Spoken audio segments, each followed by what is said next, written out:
We're back and we continue the conversation with regard to doing business in the new normal, especially against the backdrop of the mid-year review that took place on Friday. And my next guest is economist Dr. Keith Nurse, principal and president of the Sir Arthur Lewis Community College in St. Lucia. Good morning, Keith.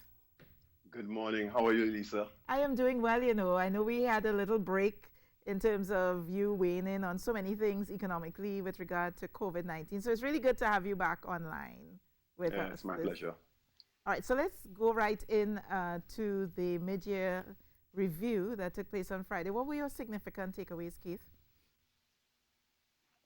Well, the big takeaways are one, we've decided to peg our budget relative to the price of oil at $25 a barrel, down from $45 a barrel. So clearly there's a major adjustment in the fiscal space. The second thing is that we are pushing up the deficit from estimated $5 billion to, I think, $15 billion. So that's a $10 billion deficit. It means that the Trinidad and Tobago government is going to have increased indebtedness. So a debt to GDP ratio is going to, according to the minister, move upwards of 70%. So it was hovering around close to 70%, 60 to 70%. We're going above that now. The average for the Caribbean is close to 77 or 80% of GDP. So we are at the Caribbean average, which is nothing to be really proud of per se, but it means do an increase in indebtedness, and that's a significant factor for the economy of Trinidad and Tobago. Yeah, but given the circumstances, you're saying that we're now at the average for the Caribbean, but in terms of competitiveness and resilience and the ability to rebound, where do we land given the fact that oil prices are down now to $25? Yeah, I mean, the projections are based on $25. Yeah, the projections are based on $25. Well, we're in a very unprecedented context, right? So in effect, and this is a sector that has always been very volatile. So in many respects, we don't know what the price of oil is going to go to in the next few years. We don't know if the demand shocks are going to continue.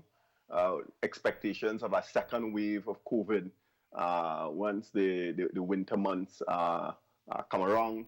We can see that COVID is still having a significant impact throughout South America, Asia. Africa is starting to grow. So it means that COVID is with us. And once it's located in any one country in a significant way, it means that it could keep on spreading around the globe.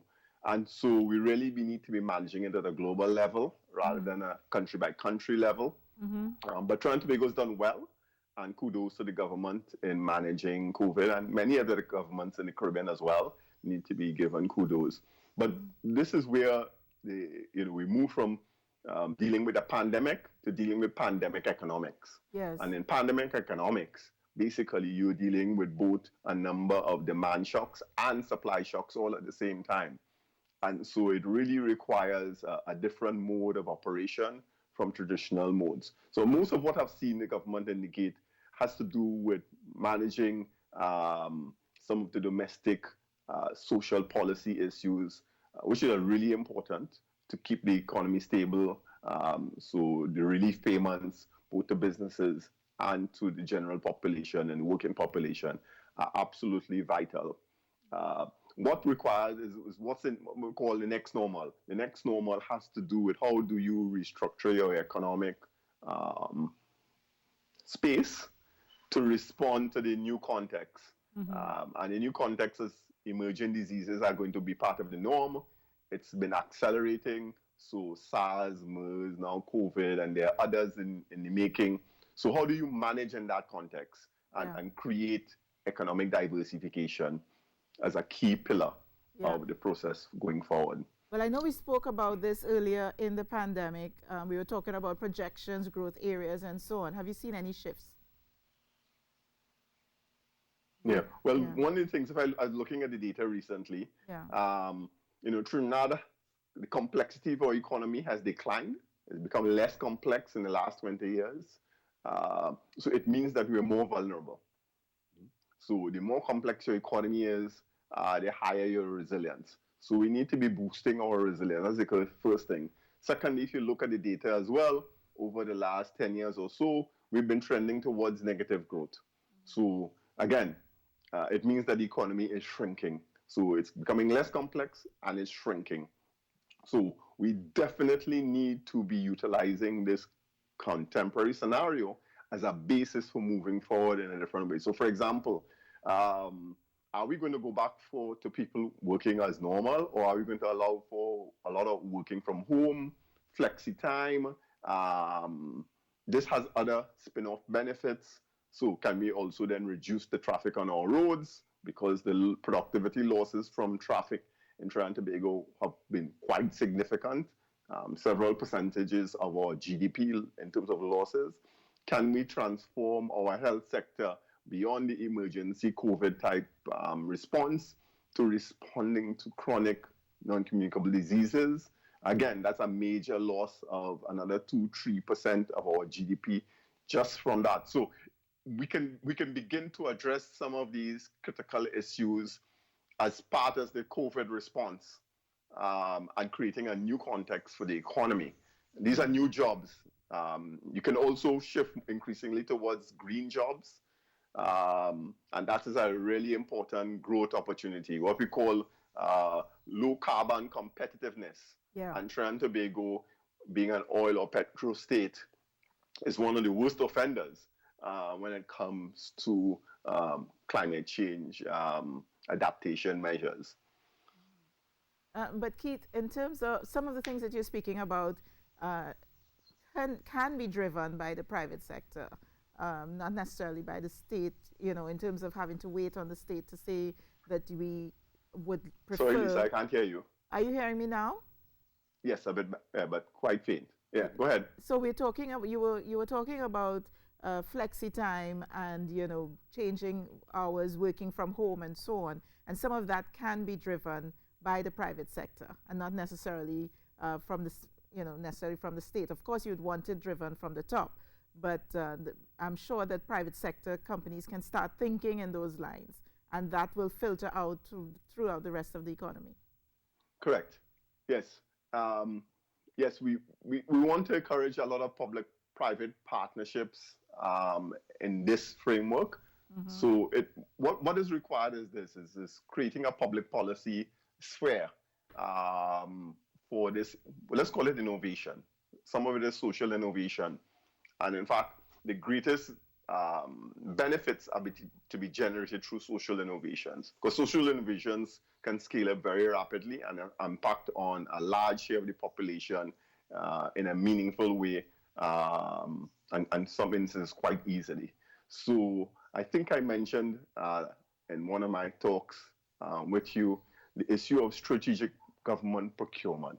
Yeah. So this is possibly the fastest mechanism to transform an economy, where the government splices off a certain percentage of its expenditure targeted at something that's strategic, long-term, as well as, that's green. So making some of the buildings or converting the fleet of vehicles that the government has towards, green transport, clean transport, can transform a sector overnight. This is not rocket science. This is being applied by countries all around the world. This is the easy stuff that we can do. It doesn't require foreign investment. It doesn't require external intellectual resources. A lot of this stuff is actually within our radar, within our capabilities. And so that's the stuff that we need to be focusing on. That can transform the sector and make a huge difference, generating a lot of new jobs. Because the scenario that we're faced with is increased youth unemployment. Yes. And we really don't want to have a scenario where our youth feel that there's no hope, or there is no faith in the system.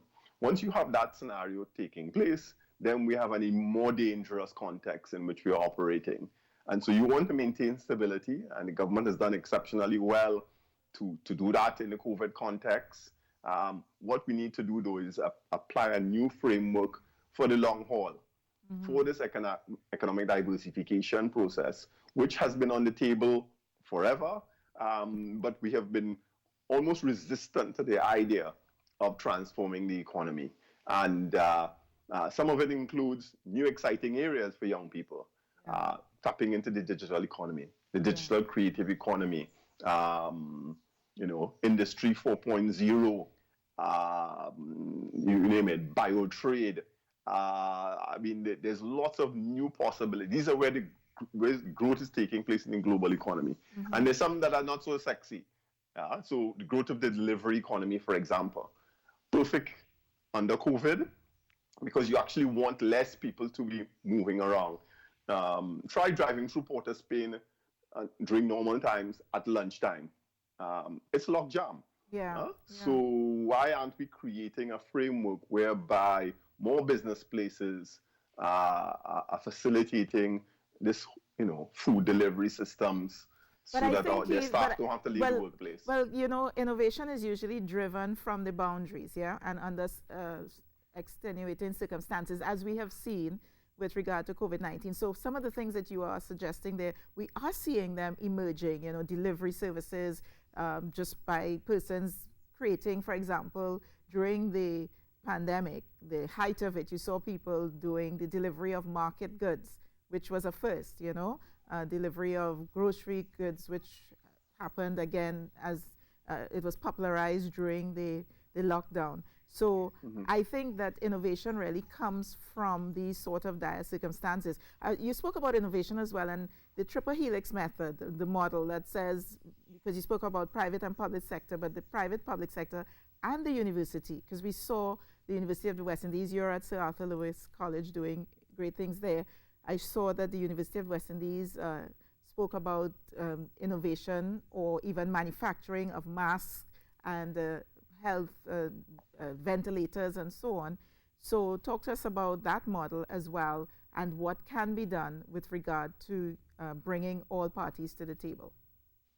Yeah, well, in the literature, we talk about a triple helix model where you bring the public, private sector, as well as the university community to almost operate in what we call a mission-oriented framework.